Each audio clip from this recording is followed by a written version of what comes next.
from this Tibetan man, Rinpoche, called Sargni Rinpoche. So this is his story, so I'm stealing it from him. But the story went that he had been practicing for a long time, and he was getting kind of comfortable. His word was cozy. He was feeling really good. His practice had brought him to a place that he was feeling good about things.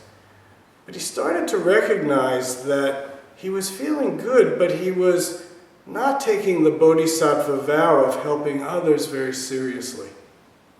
So he was in Bodh Gaya at the time of this story, and in Bodh Gaya is the Bodhi tree, which supposedly is the same, or at least a descendant of the same tree that the Buddha sat under when he had his enlightenment experience. So this Rinpoche was sitting in Bodh Gaya, actually sitting under the Bodhi tree. And he had this experience where he was recognizing how his practice was missing this helping all beings vow. So he recognized it, and it became so strong, and he made this powerful commitment to himself to recommit to the bodhisattva way and really work to help people and not be so attached to his own comfort. And at that moment, a leaf from the Bodhi tree fell and hit him in the head and fell to the ground. And he thought, wow, what a sign from the Buddha himself. So for those of us who've been in Bodh Gaya, when a Bodhi leaf falls on the ground, people start running to grab the leaf. You're not allowed to pick a leaf from the Bodhi tree, but you're welcome to take a leaf if it falls. So this leaf falls, and suddenly all these people start running after the Bodhi leaf. But he was in the best position to grab the Bodhi leaf, and he wanted this Bodhi leaf. So he grabbed it and he took it for himself. And then he thought, this is my bodhisattva vow. I just made this vow, and now I took this leaf for myself. But he realized this later on. So already he's in a conundrum. Here, I made this vow. I have this leaf to remind me of my vow.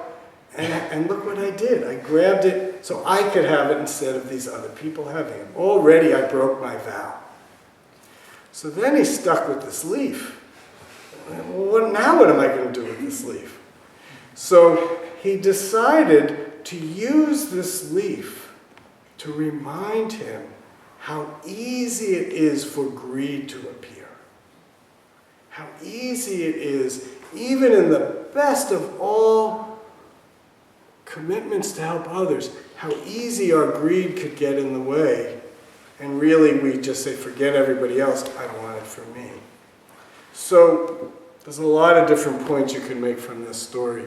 But the one that hits me now is to remember that no matter what we decide, no matter what great insight we have, no matter what clarity we might feel in this moment, in the next moment, it's so easy for our greed, our anger, and delusion to take us over.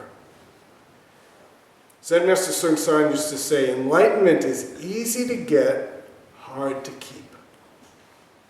One moment of insight is incredibly important, but the greedy self-centeredness can so easily manifest in the next moment.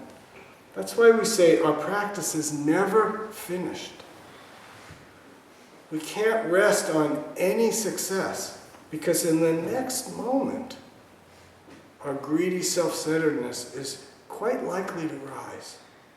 So always and everywhere, we have to work with this not knowing mind. We can't rest on anything from the past. We can't count on anything from the future. Just now is the only moment that we actually have. Just now we can express that bodhisattva vow of helping all beings. But in any moment we can lose it. So losing it is no problem either. We just have to find it again.